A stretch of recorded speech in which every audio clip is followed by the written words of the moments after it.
Alhamdulillah, wassalatu wassalamu ala Sayyidina Rasulillah, Sayyidina Muhammad ibn Abdillah wa alihi wa sahbihi wa man wala. Assalamualaikum warahmatullahi wabarakatuh. Yang terhormat Bapak Direktur Utama KBBS, Bapak Iwan, lalu Bapak Aidil Ritonga selaku Direktur Kepatuhan dan Manajemen Risiko, serta Kepala Divisi dan Kepala Departemen KBBS dan karyawan-karyawan yang tidak bisa saya sebutkan satu persatu, namun tidak mengurangi rasa hormat dan takzim saya kepada antum sekalian. Puji syukur kehadirat Allah Subhanahu wa taala, salawat dan salam kepada Nabi Muhammad sallallahu alaihi wasallam. Disclaimer dulu, teman-teman, bapak-bapak, ibu-ibu sekalian, adanya saya di sini bukan untuk menggurui, namun untuk watawasau bil haq watawasau bis sabr, saling mengingatkan dalam kebaikan dan kesabaran. Saya ingin membahas di dalam kitab yang namanya An-Nafahat Ar-Ramadaniyah. Kitab ini karangan daripada As-Sayyid Muhammad bin Abdullah Al-Haddad. Kalau bapak-bapak dan ibu-ibu sekalian tahu Habib Umar bin Hafidh, beliau adalah mertua daripada Habib Umar bin Hafidh. Karangannya namanya An-Nafahat Ar-Ramadaniyah. Di dalam kitab An-Nafahat Ar-Ramadaniyah ada hal yang menarik yang dikutip oleh As-Sayyid Muhammad bin Abdullah Al-Haddad. Di situ ada khutbahnya Nabi Sallallahu Alaihi Wasallam di akhir daripada bulan Sya'ban menjelang bulan Ramadan. Kata Nabi Sallallahu Alaihi Wasallam di dalam hadis tersebut, khatabana Rasulullah Sallallahu Alaihi Wasallam fi akhir yaum min Sya'ban. Nabi Sallallahu Alaihi Wasallam berkhutbah di akhir hari daripada bulan Sya'ban.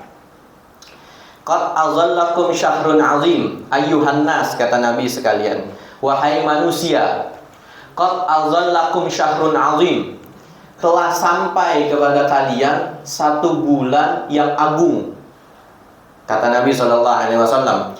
Nabi menyebut Ramadan sebagai bulan yang agung. Syahrun mubarak, bulan yang di dalamnya penuh dengan keberkahan. Syahrun fihi khairun min alfi syahr, yang di dalamnya ada satu malam yang malam itu lebih mulia daripada 1000 bulan. Sebagaimana Allah Subhanahu wa taala berfirman di dalam Al-Qur'an, inna anzalnahu fi lailatul qadr wa ma adraka ma lailatul qadr, lailatul qadri khairum min alfi syahr.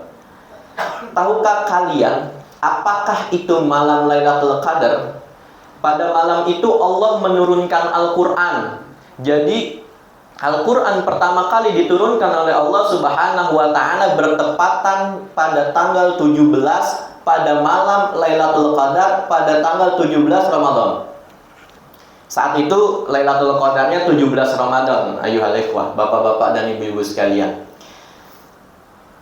Tanazzalul malaikatu warruhu fiha, katanya saat itu, saat malam itu datang, tanazzalul malaikatu warruhu fiha.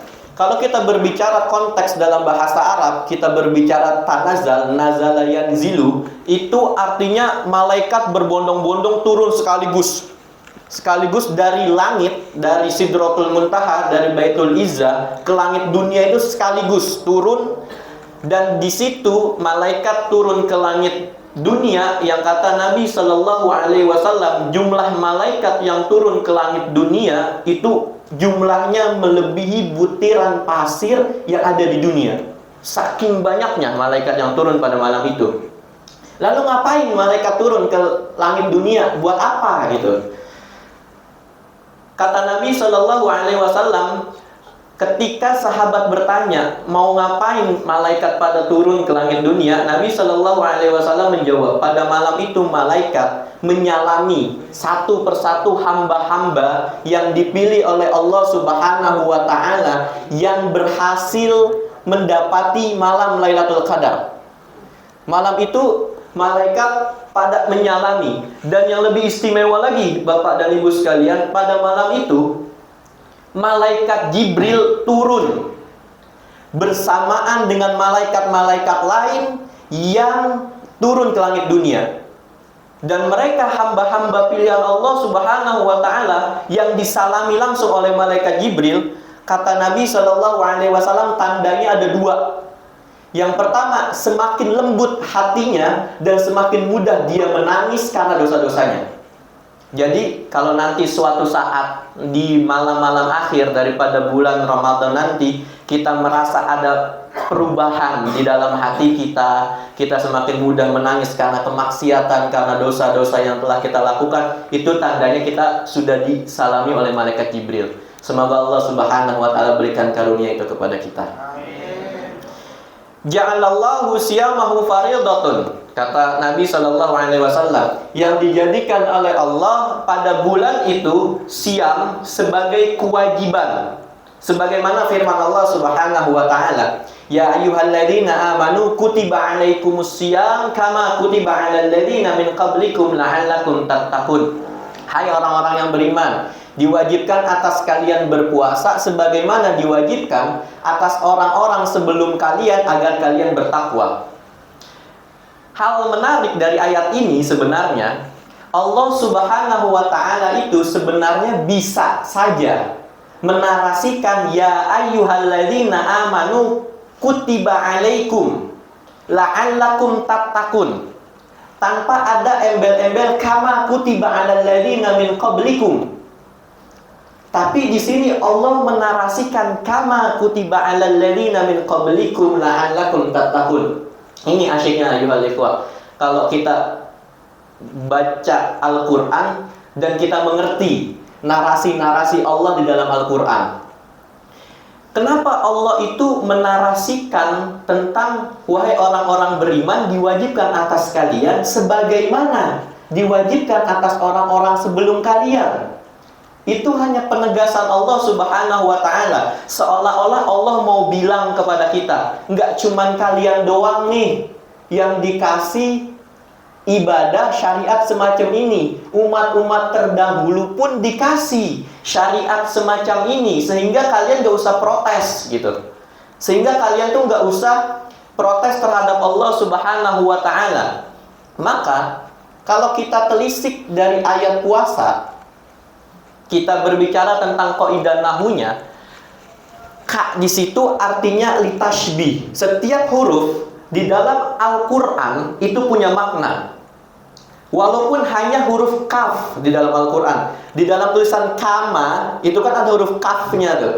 Nah, kaf itu maknanya litashbih. Ada dua pendapat ulama mengenai pemaknaan ayat itu, pemaknaan kata kaf di situ. Yang pertama, berarti ada dua pendapat ulama. Pertama, berarti ada umat terdahulu yang diberikan Ramadan juga serupa sama kita, atau ada yang diberikan puasa sama dengan jumlah hari puasa yang kita lakukan hari ini, yaitu 29 atau 30 hari. Kalau kita telisik di dalam tarikh, di dalam tafsir, Ibn Katsir mengomentari tentang ayat ini bahwa ahlul kitab terdahulu seperti Yahudi dan Nasrani itu diberikan mereka kewajiban puasa selama 30 hari. Tapi sama mereka diubah-ubah tuh kewajiban dari Allah Subhanahu wa Ta'ala. Kalau misalkan Ramadan itu jatuh di musim panas. Kalau panas itu kan siangnya itu lebih lama daripada malamnya. Maka sama mereka itu diganti tuh ke musim semi. Yang mana di musim semi ini sama antara malam dan siangnya. 30 hari kewajiban mereka. Karena mereka ganti, itu ditambah sama mereka. Mereka ngide nih, kita tambahin lah karena kita udah ngotak-ngatik syariat Tuhan nih. Kita tambahin jadi 50 hari. Jadi ada 30 plus 20.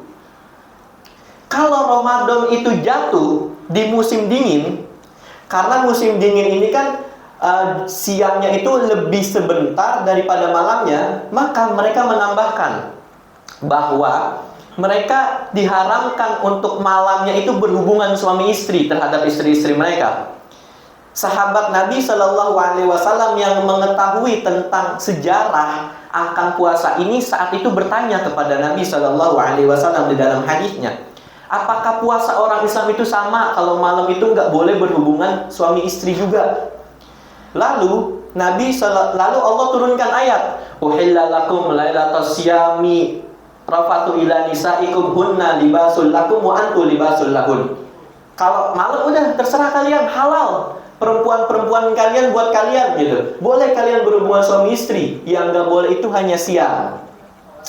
Lalu pertanyaan selanjutnya, ketika Allah Subhanahu wa Ta'ala menurunkan syariat yang serupa dengan umat-umat terdahulu dengan kita, lalu apa istimewanya kita? Gitu. Kan sama gitu. Yahudi, Nasrani diberikan syariat yang sama gitu. Padahal kata Allah Subhanahu wa Ta'ala dalam Al-Qur'an, kuntum khaira ummatin ukhrijat linnas ta'muruna bil ma'ruf wa tanhauna 'anil munkar. Padahal kita ini, kata Allah Subhanahu wa Ta'ala, sebaik-baiknya manusia, sebaik-baiknya umat yang dikeluarkan dari manusia. Nggak mungkin dong ada yang nggak spesial buat kita. Pertama, ulama mendefinisikan bahwa yang spesial dari umatnya Nabi Muhammad SAW itu adanya malam Lailatul Qadar.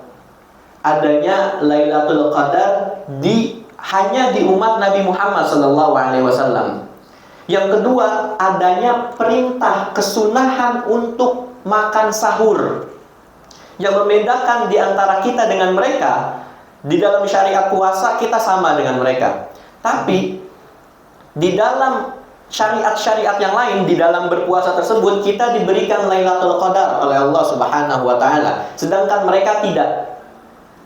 Yang kedua, kita diperintahkan, disunahkan untuk makan sahur. Makanya sahur itu sangat penting. Kata Nabi Shallallahu Alaihi Wasallam, tasahharu fa inna sahurul mubarak.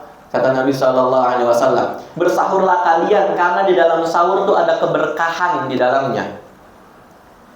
Lalu Nabi Shallallahu Alaihi Wasallam melanjutkan khutbah beliau Shallallahu Alaihi Wasallam, wa qiyama lailati tatawuan, dan dijadikan kesunahan kita berterawih itu di malam harinya. Jadi terawih itu hanya ada di malam Ramadan, Bapak Ibu dan sekalian. Jadi jangan sampai kita menyia-nyiakan malam-malam Ramadan kita dengan kesibukan-kesibukan duniawi yang biasa kita sibukkan selama 11 bulan yang lalu. Karena hanya di Ramadan ini kita masih ditakdirkan oleh Allah untuk berjumpa. Belum tentu Ramadan tahun depan kita akan berjumpa dengan Ramadan. Maka kata Nabi sallallahu alaihi wasallam, man qama ramadhana imanan wahtisaban ghufira lahu ma taqaddama min dambi.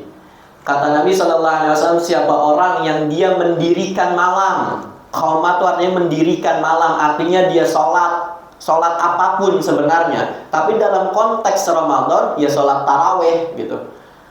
Man qama ramadhana imanan, dengan penuh keimanan, wahtisaban, pengharapan ridho dari Allah, ghufira lahu ma taqaddama min dambi, kata Nabi sallallahu alaihi wasallam. Allah ampuni dosa-dosanya. Segampang itu kita umat Nabi Muhammad diampunin dosanya sama Allah Subhanahu wa Ta'ala. Salat 11 rakaat, 23 rakaat diampunin dosa tahun lalu sama Allah Subhanahu wa Ta'ala. Lalu Nabi melanjutkan, man taqarraba fihi bi khislatin minal khair kana kaman adda faridatan fima siwahu. Siapa orang yang hari ini Ramadan mengerjakan sesuatu yang sunnah, itu akan diganjar dengan pahala wajib.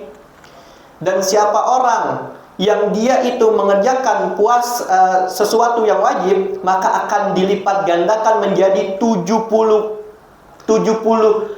sesuatu yang wajib di luar bulan Ramadan. Jadi hari ini kita melaksanakan sholat zuhur secara berjamaah, itu pahalanya 27 derajat, kata Nabi Sallallahu Alaihi Wasallam. Itu dikalikan 70, Bapak dan Ibu sekalian, daripada bulan-bulan lainnya. Lipat ganda amal ini hanya terjadi di bulan Ramadan, dan itu dikhususkan untuk kita, umat Islam. Ini salah satu istimewanya kita dibandingkan dengan umat-umat terdahulu. Wa huwa syahrun sabr. Ramadan ini bulannya sabar. Memang ada banyak orang-orang yang diciptakan oleh Allah Subhanahu wa taala untuk menguji kesabaran kita. Banyak. Tapi itulah bentuk pahala untuk kita. Dan ini adalah bulannya kita untuk melatih kesabaran.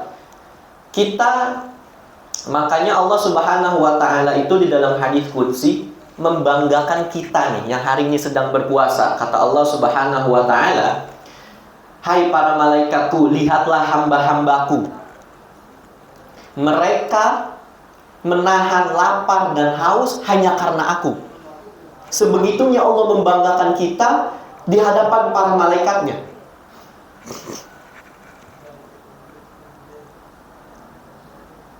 Wa sabru thawabuhul jannah, kata Nabi sallallahu alaihi wasallam. Dan sabar itu pahalanya adalah surga. Wa syahrul muwasah, di bulan ini adalah bulan kedermawanan, bulan kita berbagi. Nabi sallallahu alaihi wasallam itu adalah orang yang paling dermawan, apalagi di bulan Ramadan. Kata para sahabat, Nabi paling dermawan itu di bulan Ramadan. Yang katanya di dalam hadisnya, konteksnya itu adalah diibaratkan kedermawanan Nabi di bulan Ramadan itu sebagai rihil mursalah, kayak angin yang berhembus. Saking dermawannya Nabi sallallahu alaihi wasallam di bulan Ramadan. Wa syahru yuzdadu fihi rizqul mu'min. Dan di bulan ini Allah tambahkan rizki orang-orang yang beriman. Buktinya karyawan KPBS kemarin tiba-tiba ada THR, ada bonus. Itu adalah salah satu daripada janjinya Allah Subhanahu wa taala bahwa Ramadan ini adalah bulannya itu untuk yuzdadu fihi rizqul mu'min. Bulan Ramadan ini ditambahkannya rizki orang-orang yang beriman. Kalau kita mau ngomongin rizki, Bapak dan Ibu sekalian, jangan kita persempit. Rizki itu hanya uang. Rizki itu semua hal yang kita nikmati dalam hidup. Kalau sesuatu yang belum kita nikmati itu bukan rizki. Kita makan, kita punya makanan di piring, itu baru ada di atas piring kita. Dan itu makanan belum masuk ke tenggorokan kita, belum masuk ke perut kita, itu bukan rizki, Bapak Ibu sekalian. Yang namanya rizki itu sesuatu yang udah kita nikmati, yang bermanfaat buat tubuh kita. Makanya Allah Subhanahu wa ta'ala bilang di dalam Al-Quran, "Wa ma min dabbatin fil ardi illa 'alallahi rizquha", kata Allah Subhanahu wa ta'ala. Dan seluruh makhluk yang ada di muka bumi ini sudah Allah jamin rizkinya. Jadi jangan takut. Asalkan kita mau usaha, itu pasti Allah Subhanahu wa ta'ala akan berikan rizki kepada kita. Tapi di dalam benak kita jangan sesekali kita menyempitkan makna rizki itu hanya sekedar uang, materi. Kesehatan itu rizki. Iman Islam yang hari ini kita nikmati itu rizki dari Allah Subhanahu wa ta'ala. Dan jangan ada ungkapan seorang ulama sufi di dalam Ibn Athaillah berbicara di dalam hikamnya. Kata Ibn Athaillah, "Kaifa talabu kallahi bisababihi ata'ihi sabiq."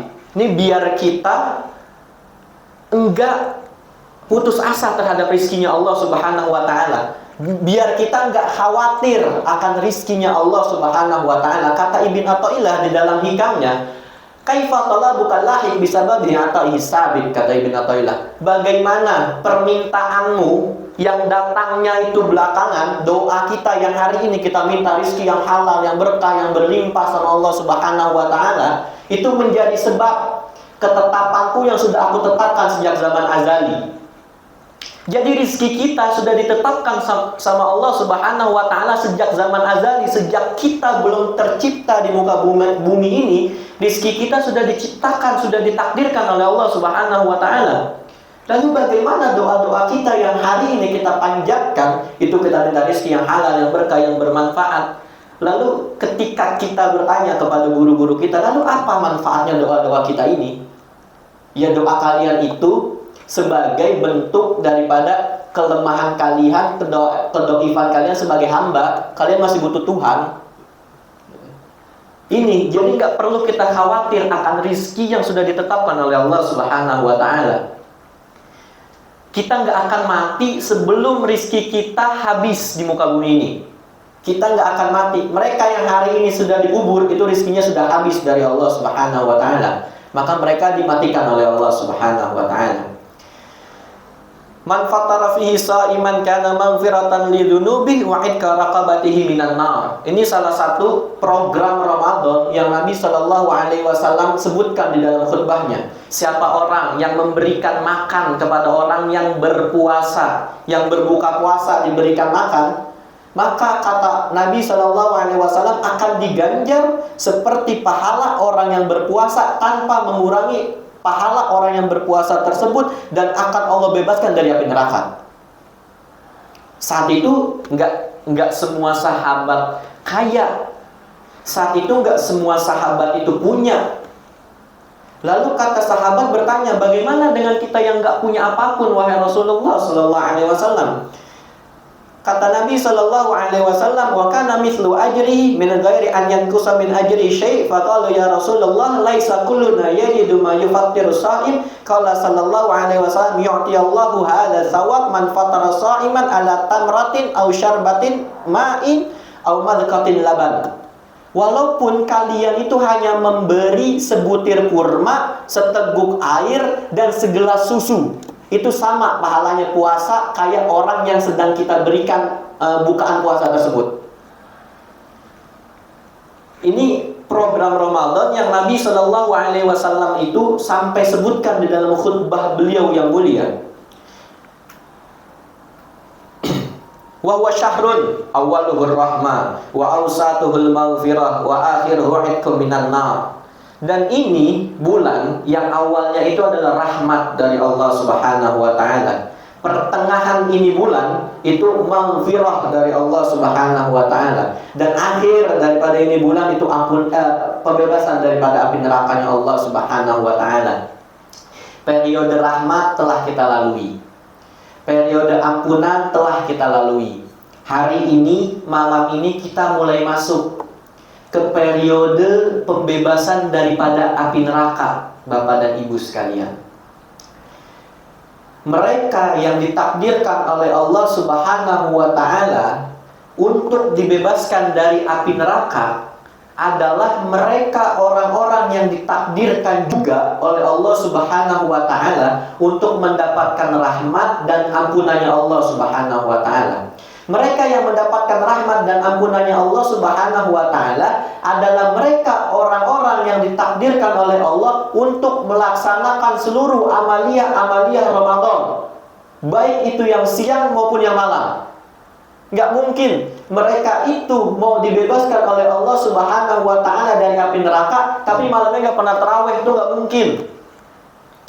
Mereka yang ingin dibebaskan oleh Allah Subhanahu wa Ta'ala dari api neraka, mereka nggak sama sekali menyentuh Al-Quran sampai hari ini, itu nggak mungkin. Ayo ikhwah.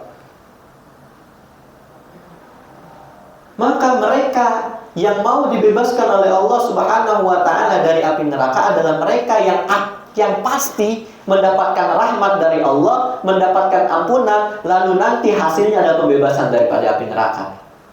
Hari ini, bulan ini, Allah Subhanahu wa Ta'ala lagi ngobrol besar-besaran, lagi diskon gede-gedean untuk tiket pembebasan dari api neraka. Masa iya kita nggak dapat tiket itu? Masa iya udah berapa kali Ramadan kita lewat, kita nggak dapat Lailatul Qadar? Masa iya udah berapa kali Ramadan kita jumpai, kita nggak dapat rahmat, nggak dapat ampunan dari Allah? Coba kita introspeksi diri kita. Wa man khaffafa an mamlukihi fihi ghafarallahu wa ataqahu minan nar. Siapa orang yang dia memiliki karyawan, yang memiliki staf. Kalau saat zaman Nabi mamluki, kalau kata Nabi Shallallahu Alaihi Wasallam mengibaratkan itu budak.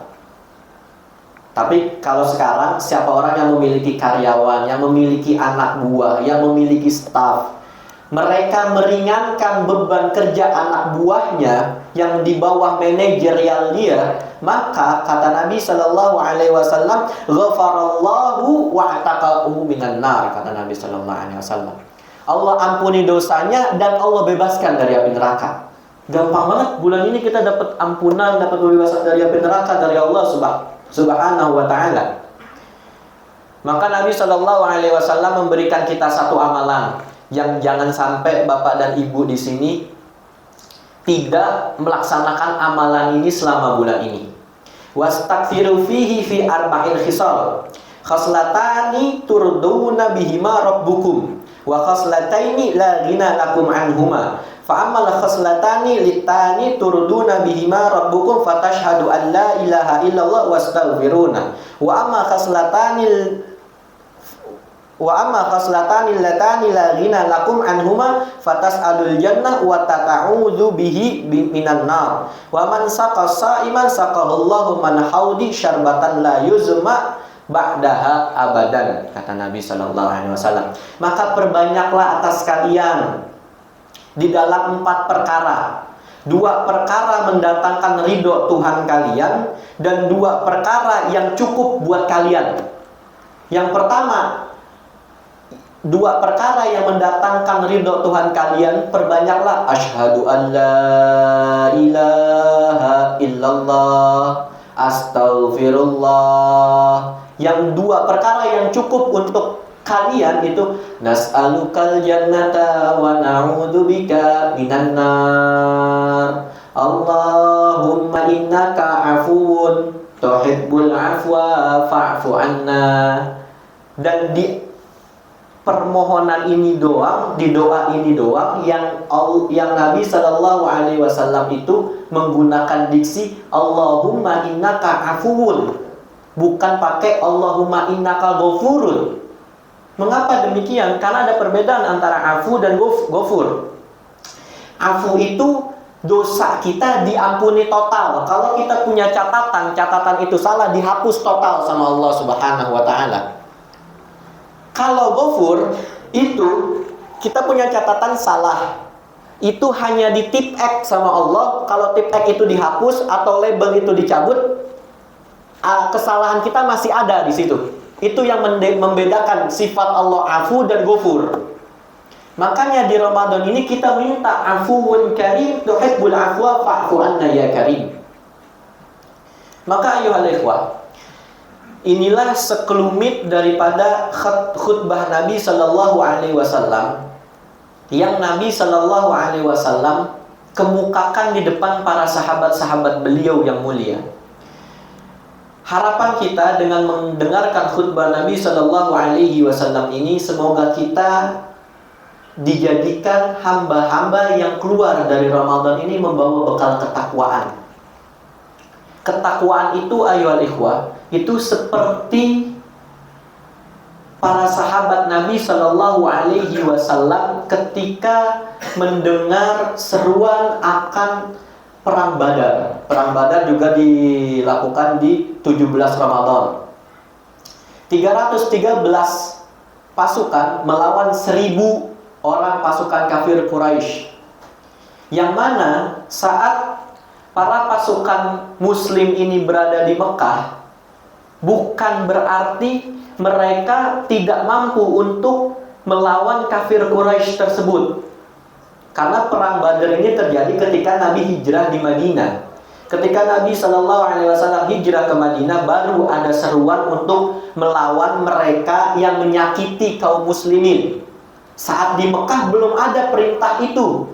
Jadi kaum muslimin itu bersabar akan hal ini. Bukan berarti kaum muslimin tidak mampu. Kita punya Hamzah bin Abdul Muthalib, kita punya Sayyidina Umar bin Khattab, kita punya orang-orang hebat di dalam Islam. Tapi karena belum ada perintah dari Allah Subhanahu wa Ta'ala, mereka orang-orang Islam saat itu, sahabat-sahabat Nabi saat itu tidak sama sekali melawan kafir Quraisy dan mereka malah bersabar. Bahkan saat itu Abdullah bin Abbas itu perawakannya kecil, Bapak Ibu sekalian.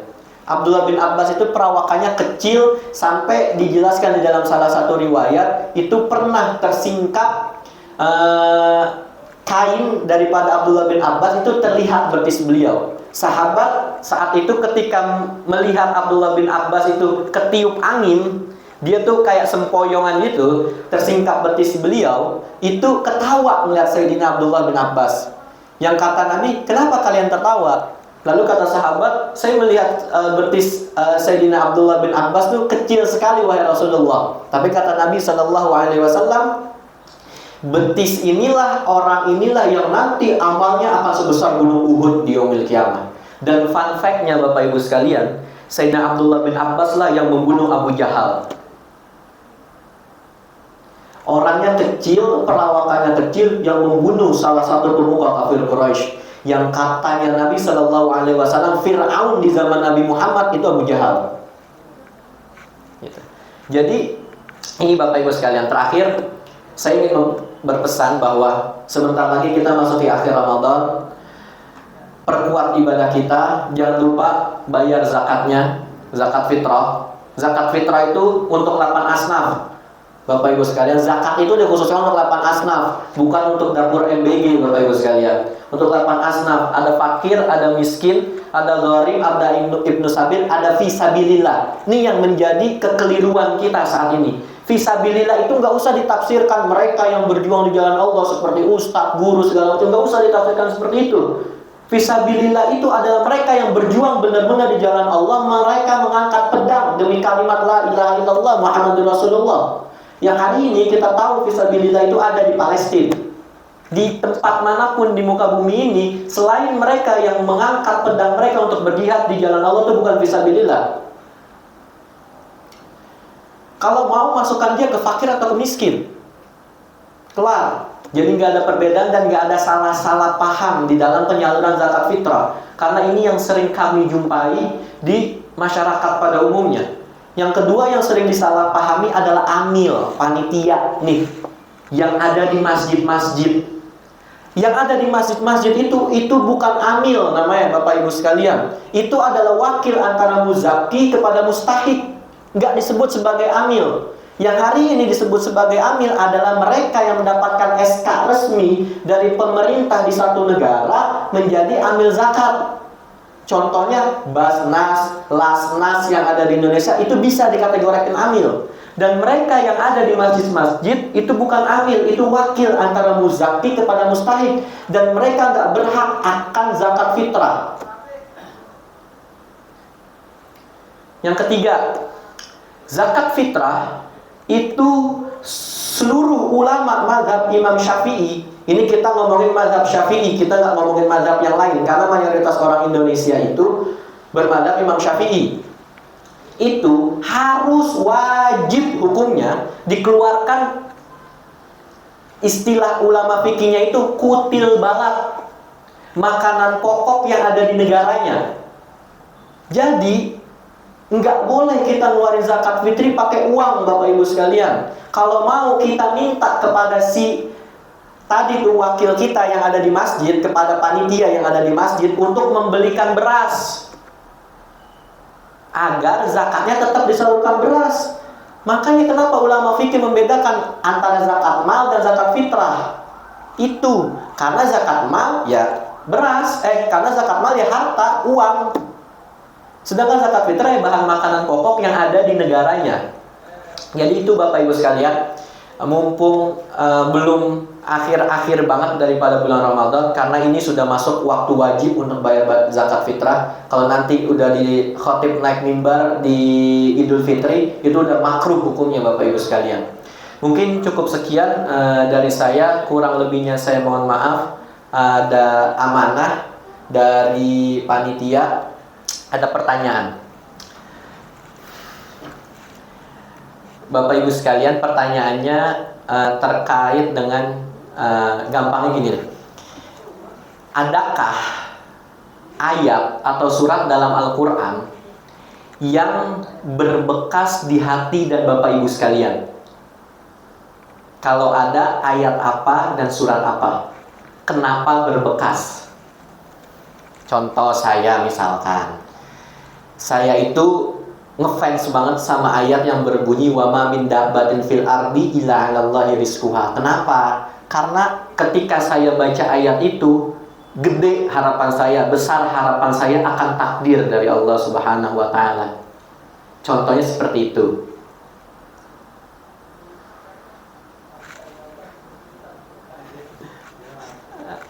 Alfidian. Surat Al-Hujurat ayat 30. Bunyinya gimana tuh, Pak? Innal ladzina qalu rabbuna Allah sumastaqamu tatanazzalu tatanazzalu malaikatu alla taqafu wa la tahzanu wabshiru bil jannati allati kuntum tu'adun. Kenapa tuh berbekas, Pak? Ya karena di situ kita merasa punya power aja. Jadi di saat dibilang kalau orang yang berpegang orang yang beriman dan berpegang teguh, siapa yang mengatakan dirinya beriman dan berpegang teguh pada firman itu, maka malaikat itu akan istilahnya menaungi dia gitu ya, menjaganya gitu. Dan mengatakan jangan sedih, jangan takut dan jangan sedih. Siap. Terima kasih Pak Fidian. Yang kedua, pertanyaannya, siapa yang udah hatam lebih dari 2 kali di bulan Ramadan? Kalau 1 kali biasa itu mah. Imam Syafi'i sehari 2 kali hatam di bulan Ramadan. Siang pagi hatam, malam hatam. Ada nggak? Ya udah deh, siapa yang udah hatam sekali?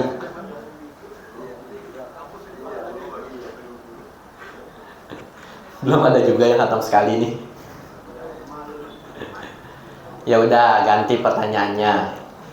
Zakat fitrah itu wajib dikeluarkan dengan apa? Dengan apa tuh dalam artian tuh uang atau apa gitu?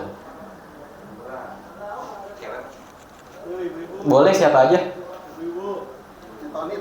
Tony tuh makanan pokok di negaranya. Oke, boleh. Mungkin cukup sekian dari saya. Kurang lebihnya saya mohon maaf. Wallahul muwaffiq ila aqwamit thoriq. Wassalamualaikum warahmatullahi wabarakatuh. Ba'diyaz zuhur.